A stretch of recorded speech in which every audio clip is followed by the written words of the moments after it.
அனைவருக்கும் வணக்கம். இந்த பதிவில் இப்போ நீங்கள் பார்க்க போகிறது என்ன அப்படின்னா, நாளைய தினம் மிக மிக முக்கியமான ஒரு தினம். அது என்ன அப்படின்னா கார்த்திகை விரதம். தை மாதத்தில் வரக்கூடிய இந்த கார்த்திகை விரதமானது மிக மிக சிறப்பு பெற்றது. நாளைய தினம் இந்த கார்த்திகை விரதத்தை நாம் எப்படி வழிபட வேண்டும், அது மட்டும் இல்லாமல் எந்த நேரத்தில் வழிபாடு செய்யணும் என்பதை பற்றின பல முக்கியமான தகவல்களை தான் இந்த பதிவில் இப்போ நீங்கள் பார்த்து தெரிஞ்சுக்க போகிறீங்க. அதனால் இந்த பதிவை பார்த்துட்டு இருக்கிறவங்க தொடர்ந்து கடைசி வரைக்கும் பாருங்கள். அது மட்டும் இல்லாமல் உங்களுக்கு முருகப்பெருமான பிடிக்கும் அப்படின்னா இந்த வீடியோவுக்கு ஒரு லைக் பண்ணிடுங்க. முருகப்பெருமானுக்கு போற்றி போற்றி அப்படின்ற திருமந்திரத்தை கமெண்ட்ஸில் மறக்காமல் 3 முறை பதிவு செஞ்சுடுங்க. இன்னொரு முக்கியமான விஷயம் என்னவென்றால், நீங்கள் இன்னும் நம்ம சேனலை இன்னும் சப்ஸ்கிரைப் பண்ணலன்னா மறக்காமல் சப்ஸ்கிரைப் பண்ணிக்கோங்க. அப்படியே பக்கத்தில் இருக்கக்கூடிய நோட்டிஃபிகேஷனுக்கான பெல் ஐக்கானையும் கிளிக் பண்ணிக்கோங்க. 1500 ரூபாய் மதிப்பு கொண்ட ஒரிஜினல் கருங்காலி மாலை நம்ம கிட்ட 1100 ரூபாய் மட்டுமே. பாலிஸ்டர் மாலையும் நம்ம கிட்ட இருக்கு. 8 mm பாலிஸ்டர் மாலை வேணும்னா 1400 ரூபாய் வரும். கேஷ் ஆன் டெலிவரி நம்ம கிட்ட கிடையாதுங்க. ரொம்ப நம்பகத்தமையா தினமும் பாத்தீங்கன்னா நிறைய பேர் வாங்கிட்டு இருக்காங்க. மாலையிலேயே பல வகை இருக்குங்க. ஃபர்ஸ்ட் குவாலிட்டி மாலை இந்த ரேட்டுக்கு உங்களுக்கு எங்கேயுமே கிடைக்காதுங்க. கான்டாக்ட் 88 70 10 75 27. பொதுவாகவே விரத நாட்கள் என்று வரும்பொழுது ஒரு குறிப்பிட்ட திதி துவங்கும் போது துவங்கி அந்த திதி முடியும் பொழுது முடியும் விரதம். ஆனால் மற்ற விரத நாட்களைப் போல இல்லாமல் கிருத்திகை நட்சத்திரத்திற்கு முந்தைய நாள், அதாவது பரணி நட்சத்திரம் இருக்கும் பொழுதே தை மாத கிருத்திகை விரதத்தை நாம் துவங்க வேண்டும். முருகப்பெருமானுக்கு உகந்த விரதங்களில் ஒவ்வொரு மாதமும் வரக்கூடிய சஷ்டி விரதம் முதன்மையானது. இதற்கு அடுத்து உத்தராயண புண்ணிய காலத்தில் தொடக்கமாக தை மாதத்தில் வருகின்ற கிருத்திகை விரதம் மற்றும் தட்சிணாயன புண்ணிய கால தொடக்கமான ஆடி மாதத்தில் வரும் கிருத்திகை ஆகிய 2 வகை மிக மிக விசேஷமான விரத தினங்களாகும். அந்த வகையில் இந்த 2024ஆம் ஆண்டு ஜனவரி 20ஆம் தேதி தை கிருத்திகையானது வந்திருக்கின்றது. 2024ஆம் ஆண்டு ஜனவரி 20ஆம் தேதி கிருத்திகை நட்சத்திர நாளாகும். தை மாதம் வரும் கிருத்திகை நட்சத்திரம்தான் தை கிருத்திகையாக கொண்டாடப்படுகின்றது. பொதுவாகவே விரத நாட்கள் என்று வரும்பொழுது ஒரு குறிப்பிட்ட திதி துவங்கும் போது துவங்கி அந்த திதி முடியும் பொழுது முடியும் விரதம். ஆனால் மற்ற விரத நாட்களைப் போல இல்லாமல் கிருத்திகை நட்சத்திரத்திற்கு முந்தைய நாள், அதாவது பரணி நட்சத்திரம் இருக்கும் பொழுதே தை கார்த்திகை விரதத்தை நாம் துவங்க வேண்டும். வெள்ளிக்கிழமை மாலை பரணி நட்சத்திர காலத்திலேயே தை கிருத்திகை விரதத்தை நாம் துவங்க வேண்டும். இன்றைய தினம் வெள்ளிக்கிழமை மதிய உணவு சாப்பிட்ட பிறகு மாலை அல்லது இரவில் பால் அல்லது பழம் சாப்பிட்ட பிறகு விரதத்தை துவங்கலாம், அல்லது அன்று இரவு உபவாசம் இருக்கலாம். சனிக்கிழமை காலை தலைக்கு குளித்துவிட்டு வீட்டில் பூஜை அறையில் விளக்கு ஏற்றி பால் பழங்கள் வைத்து நெய்வேத்தியம் செய்து முருகப்பெருமானை வழிபடலாம். முருகப்பெருமானுக்கு நெய் விளக்கு ஏற்றி வழிபடலாம். தினை மாவு மற்றும் தேனை நெய்வேத்தியமாக வைத்தும் வழிபடலாம். கார்த்திகை விரதம் இருந்து வழிபாடு செய்தாலே சூரிய அஸ்தமனம் ஆன பிறகுதான் முருகரை வழிபட வேண்டும். அது மட்டுமல்லாமல் கார்த்திகை பெண்கள் என்பது அறுவடை குறிக்கும். எனவே தை கார்த்திகை விரதம் இருந்து மாலை 6 மணிக்கு மேல் 6 விதமான பழங்கள், 6 வகையான பூக்கள் மற்றும் 6 பிரசாதங்கள் செய்து 6 வகையான மந்திரங்களை சொல்லி முருகப்பெருமானை வழிபட வேண்டும். இதற்கு பெயர்தான் சண்முக அர்ச்சனை.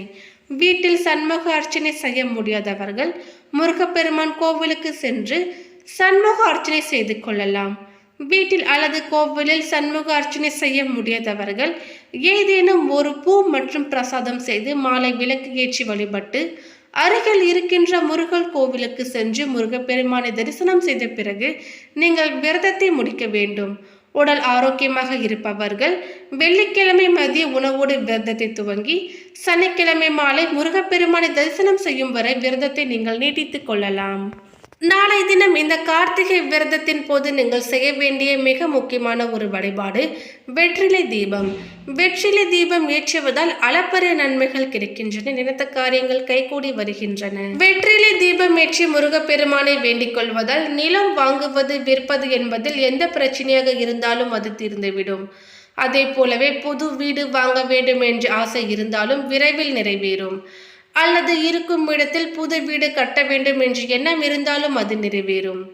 நாளைய தினம் முருகப்பெருமானின் திருவுருவ படம் அல்லது விக்கிரகம் இவற்றில் ஏதேனும் ஒன்றினை எடுத்து அதை சுத்தமாக துடைத்துக் கொள்ளுங்கள். அதற்கு மஞ்சள் குங்குமம் போட்டு வையுங்கள்.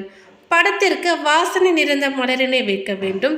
இந்த பூஜையை நீங்கள் கிழக்கு திசை மற்றும் வடக்கு திசையில் செய்யலாம்.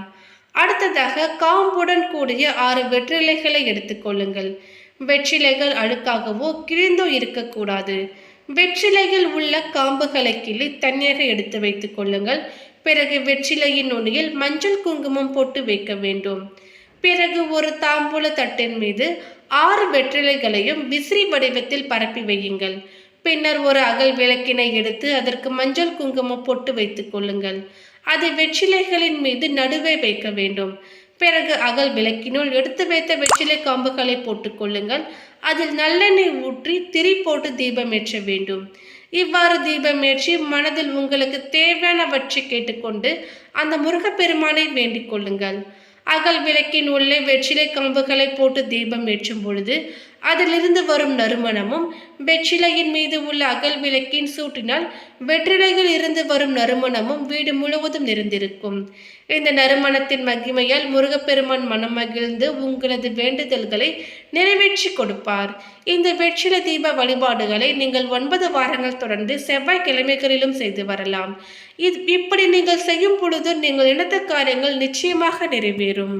பொதுவாகவே வெற்றிலை தீபம் ஏற்றும் பொழுது வெற்றிலையில் இருக்கின்ற காம்புகளை நீக்கிவிட வேண்டும். வெற்றிலையின் மேல் பகுதியில் அன்னை பார்வதி தேவியும், நடுப்பகுதியில் சரஸ்வதி தேவியும், நுனிப்பகுதியில் மகாலட்சுமியும் வாசம் செய்கிறார்கள்.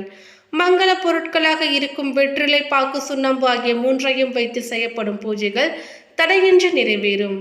எந்த ஒரு காரியத்திலும் வெற்றி பெற விரும்புபவர்கள் வெற்றிலை தீபத்தை ஏற்றி வழிபடலாம். வெற்றிலை எப்பொழுதுமே வெற்றியை மட்டுமே கொடுக்கும். தீராத கடன் தொல்லையால் அவதிப்பட்டு வருபவர்கள் நாளை தினம் இந்த வெற்றிலை தீபங்களை ஏற்றி வழிபடுங்கள். உங்களுக்கு ஒரு சிறப்பான பலன்கள் கிடைக்கும். வறுமையின்றி உங்களுடைய அடுத்தடுத்த சந்ததியினரும் சிறப்புற்று வாழ இந்த வெற்றிலை தீபத்தை நாளை தினம் ஏற்றுங்கள். வீட்டிலேயே வெற்றிலை செடியை வளர்ப்பவர்கள் அதனை தனியாக வளர்க்கக்கூடாது. உடன் சேர்த்து ஏதாவது ஒரு செடியை வளர்த்தால் சந்ததி தலைக்கும். வெற்றிலையை ஒற்றைப்படை என்ற எண்ணிக்கையில் 3, 5, 7 ஆகிய எண்ணிக்கையில் உங்கள் விருப்பத்திற்கு ஏற்ப எடுத்துக்கொள்ளுங்கள். தீபம் ஏற்ற பயன்படுத்தும் வெற்றிலை முழுமையாக பச்சை நிறத்தில் இருக்க வேண்டும். அதனை உறுதி செய்து கொள்ளுங்கள். காம்புகளை நீக்கி தனியாக வைத்துக் கொள்ளுங்கள். வெற்றிலையை சுத்தம் செய்து அதன் நுனிப்பகுதியில் சந்தனம், குங்கும பொட்டுகளை இட்டுக் கொள்ளுங்கள். நுனிப்பகுதியில் வாசம் செய்யும் மகாலட்சுமி உங்களுக்கு அல்ல குறையாத செல்வத்தை வாரி வழங்க இருக்கிறார். ஒரு சிறிய தாம்பூல தட்டில் இந்த வெற்றிலைகளை வைத்து தீபம் ஏற்றுங்கள். தீபம் ஏற்ற எவர் சில்வர் தட்டை பயன்படுத்தாதீர்கள். பித்தளை, செம்பு, வெள்ளி பாத்திரங்கள் உபயோகிக்கலாம். எச்சில் படாத தாம்பூல தட்டில் இவற்றை வைத்து அதன் மீது ஒரு அகல் விளக்கை வைத்து ஏற்றுங்கள். நல்லெண்ணெய், நெய் ஊற்றி ஏற்றலாம். மகாலட்சுமிக்கு விருப்பமான வாசனை மிகுந்த மல்லிகை பூவை சுற்றிலும் அலங்கரித்துக் கொள்ளுங்கள். பின்னர் வாழைத்தண்டு திரி போட்டும் இந்த வெற்றிலை தீபத்தை நீங்கள் ஏற்றலாம். இதனால் உங்களுக்கு சகல சௌபாக்கியங்களும் உண்டாகும். பஞ்சு திரி போட்டு தீபம் ஏற்றும் பொழுது வறுமையின்றி அல்ல குறையாத பணவரவு இருக்கும்.